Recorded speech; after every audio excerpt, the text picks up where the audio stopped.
Hello everyone, I am Priyanka Gaur. Welcome back to my channel learning with pace. आज का हमारा topic है कि स्टैनफोर्ड बिने इंटेलिजेंस टेस्ट कैसे आया।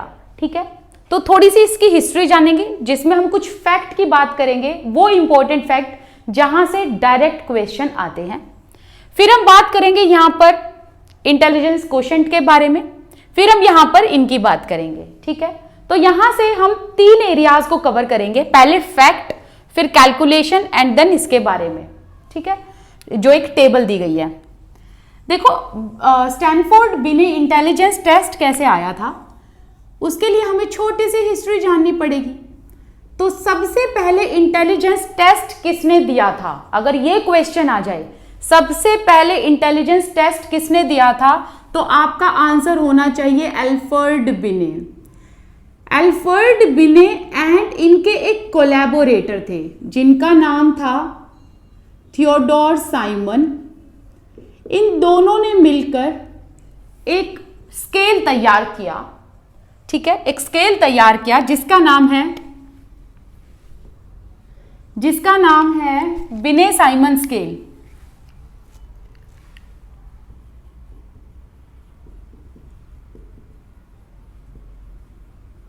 ठीक है, अब ये स्केल जो है दोनों ने मिलकर तैयार किया ताकि इंटेलिजेंस को मेजर किया जा सके। एंड इस टेस्ट को लाया गया था ताकि जो बच्चे हैं ना, बच्चों की क्रोनोलॉजिकल जो एज होती है, बच्चों की जो क्रोनोलॉजिकल एज है ना, उस एज के अकॉर्डिंग बच्चे कितना परफॉर्म करते हैं, किस हिसाब से परफॉर्म करते हैं, ये इवेल्युएट करने के लिए इस टेस्ट को बनाया गया था। फाइन।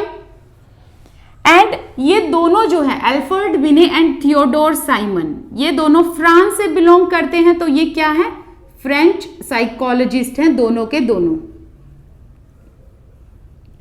इन्होंने जो ये स्केल तैयार किया था, ये इंटेलिजेंस को मेजर करने का जो ये स्केल तैयार किया था, ये फ्रेंच लैंग्वेज में ही तैयार किया था क्योंकि दोनों ही फ्रांस से बिलोंग करते हैं। ठीक है, आई बात समझ में। तो ये चीज जो इंपॉर्टेंट है वो मैं बताती जा रही हूं, लिखते जाना।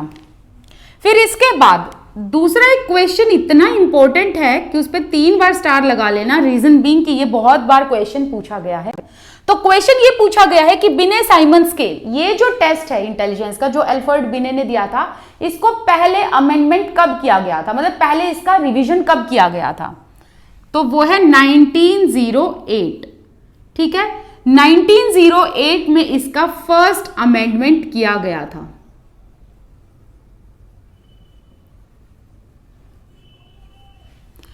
अब इसके बाद आपको ध्यान रखना है 1911 के बारे में।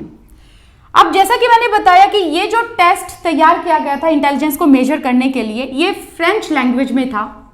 तो जाहिर सी बात है फ्रेंच लैंग्वेज सभी को नहीं आती, तो इसको अब इंग्लिश में ट्रांसलेट किया गया। सो 1911 में इसको ट्रांसलेट किया गया, ट्रांसलेटेड इन इंग्लिश। इस टेस्ट को इंग्लिश में ट्रांसलेट किया गया।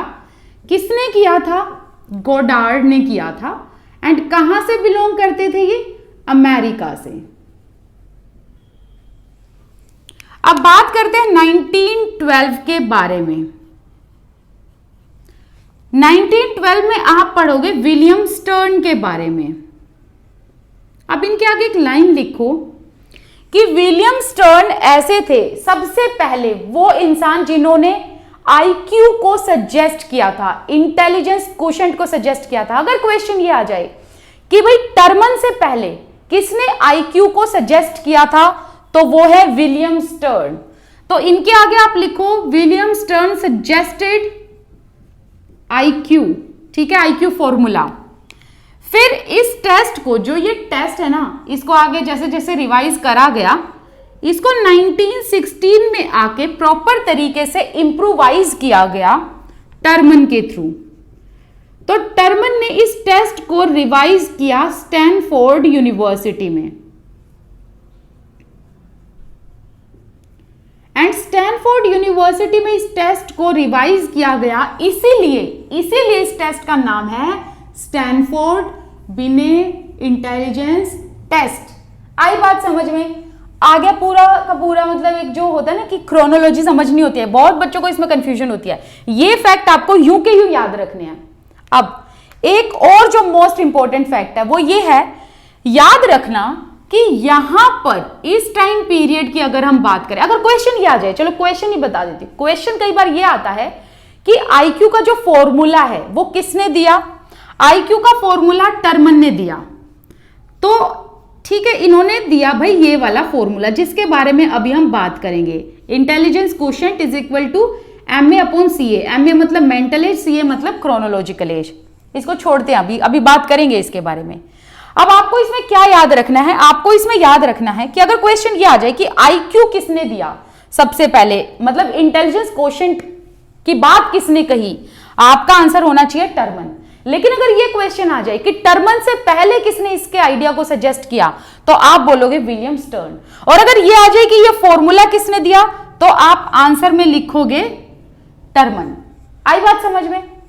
अब अगर 1905 की बात की जाए तो इस टाइम पर आईक्यू नहीं बल्कि मेंटल क्वोशिएंट की बात होती थी। ध्यान रखना, यहां पर अभी इंटेलिजेंस क्वोशिएंट की बात नहीं होती थी, इंटेलिजेंस क्वोशिएंट की बात यहां से होने लगी थी। हालांकि इंटेलिजेंस क्वोशिएंट का आइडिया जो है वो विलियम स्टर्न ने पहले सजेस्ट कर दिया था, बट अगर हम कहें कि प्रॉपर फॉर्मूला के साथ जो बात हुई थी वो टर्मन ने की थी, और यहां पर मेंटल क्वोशिएंट की बात होती थी, ना कि इंटेलिजेंस क्वोशिएंट की।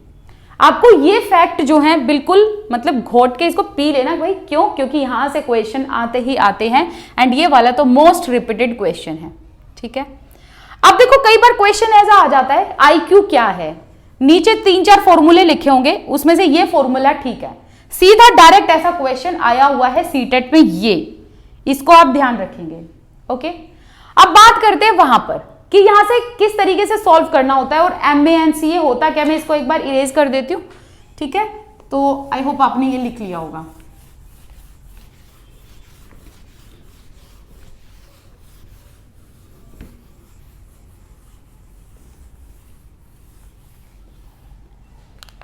देखो सबसे पहले बात करेंगे हम MA के बारे में एंड देन CA। MA होती है आपकी मेंटल एज, मतलब आपकी मानसिक आयु। CA होती है आपकी क्रोनोलॉजिकल एज। ठीक है, क्रोनोलॉजिकल एज आपकी होती है जो आपकी एक्चुअल एज होती है। तो आप इसको नीचे ना ऐसे भी लिख सकते हो, आपकी एक्चुअल एज, कि अभी करंट एज क्या है, अभी आप कितने साल के हो, है ना। IQ होता है इंटेलिजेंस क्वोशिएंट। तो ये चीज तो एक आपको ध्यान रखनी ही रखनी है। अब इसको इस फॉर्मूला को सॉल्व करने का तरीका क्या दिया, तो ये कहा गया कि हम IQ को सॉल्व कर सकते हैं। कैसे IQ निकाल सकते हैं किसी भी इंसान का, MA प्लस CA इंटू में 100। तो एग्जामिनर आपके सामने इस तरीके के क्वेश्चन देगा, ये वाला, इन दोनों में से एक क्वेश्चन ऑलरेडी एक आ रखा है, मुझे याद नहीं है कौन सा क्वेश्चन आ रखा है, बट इन दोनों में से फॉर श्योर शॉर्ट शायद ये वाला क्वेश्चन आ रखा है, ये वाला। हाँ चलो देखो किस तरीके से क्वेश्चन आएगा कि आपके सामने इस तरीके से जो है एग्जामिनर दे देगा कि भाई फलाना फलाना जो एक आदमी है उसकी MA ये है, मतलब उसका मेंटल एज 6 है, क्रोनोलॉजिकल एज 5 है। अब आप IQ निकालो, फॉर्मूला ध्यान रखना, IQ निकालना है। ठीक है, तो MA कितना है 6, CA कितना है 5, तो CA कहाँ है MA के नीचे, इंटू में 100 कर दो, तो काटो इसको, तो कितना बन गया 6×2, थोड़ी सी मैथ्स भी आनी चाहिए, है ना। तो अब देखो 120 आ गया, IQ कितना आया 120 आ गया। तो अब देखो इसमें IQ 120 कहां है, यहां पर, तो दैट मीन्स सामने वाले बंदे का जो हमने IQ निकाला है वो कैसा है 120 है, दैट मीन्स वो सुपीरियर है, उसका IQ सुपीरियर लेवल का है। आई बात समझ में। अब वो वाला क्वेश्चन भी देख लेते हैं। क्वेश्चन पूछा गया है कि MA कितना है, कई बार इसी में ही कंफ्यूजन हो जाती है।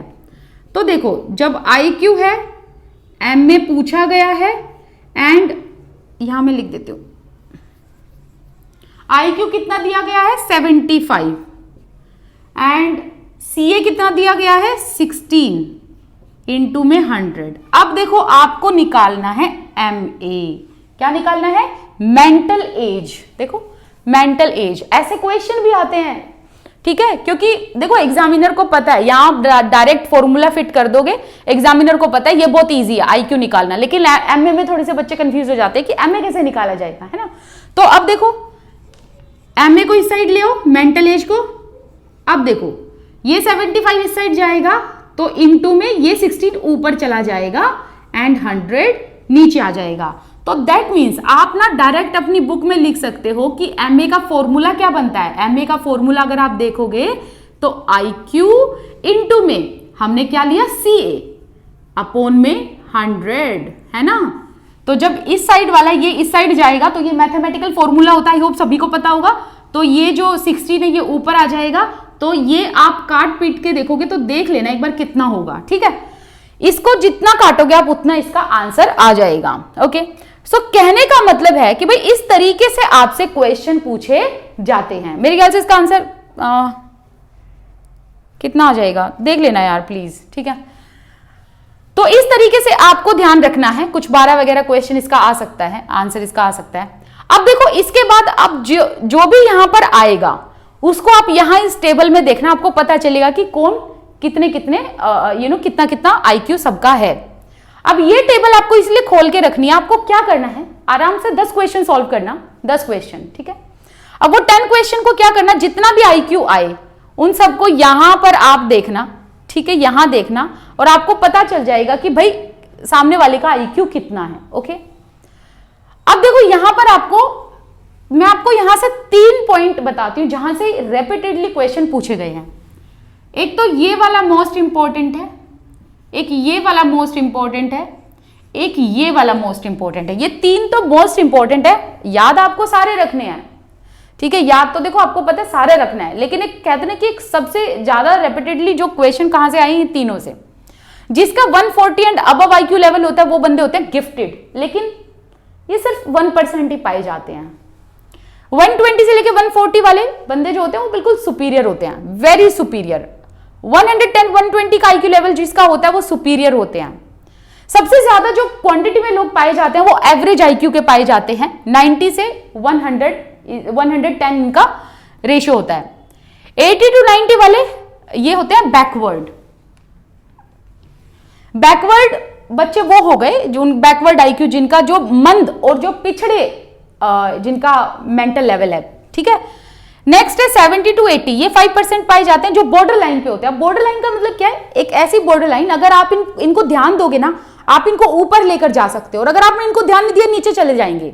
तो ऐसे लोग जो होते हैं बॉर्डर लाइन वाले, इनको ना हम रिफॉर्म कर सकते हैं। तो यहां से ये भी इसका स्टार लगा लेना, क्योंकि कहीं ना कहीं ये भी क्वेश्चन इंपॉर्टेंट बन जाता है कि बॉर्डर लाइन पर जो बच्चे होते हैं उनको हम थोड़ा सा आगे ऊपर लेकर जा सकते हैं, ठीक है।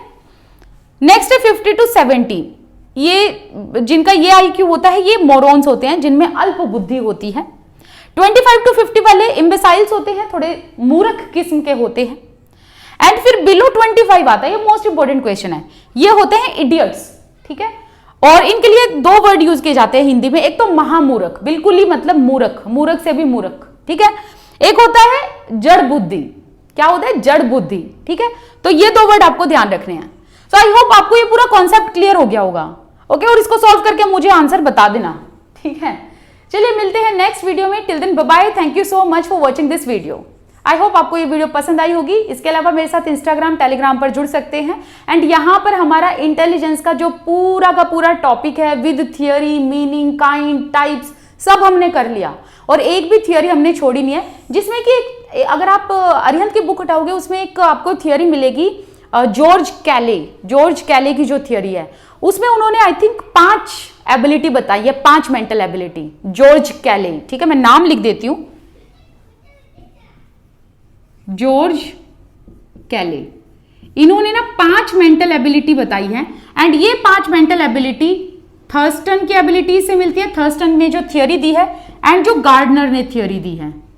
तो थर्स्टन एंड गार्डनर ने जो थियोरी दी है, तो थर्स्टन एंड गार्डनर ने बहुत सारी थियोरीज के बारे में, उसमें बहुत सारी मेंटल एबिलिटीज के बारे में बात की है।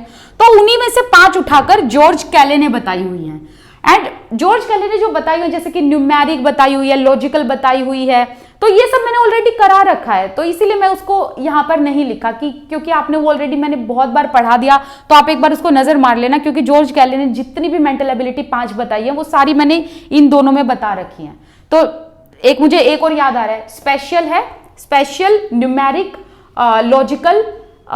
लॉजिकल वाले में शायद मैथमेटिकल भी इंक्लूडेड था, एंड 2 और रह गई, कौन सी रह गई अब मुझे याद नहीं आ रहा, ठीक है, तो एक बार देख लेना, वो ऑलरेडी मैंने करा रखा है, ओके, इनमें से किसी एक में, ठीक है। तो चलिए मिलते हैं नेक्स्ट वीडियो में, till then bye bye, thank you so much for watching this video.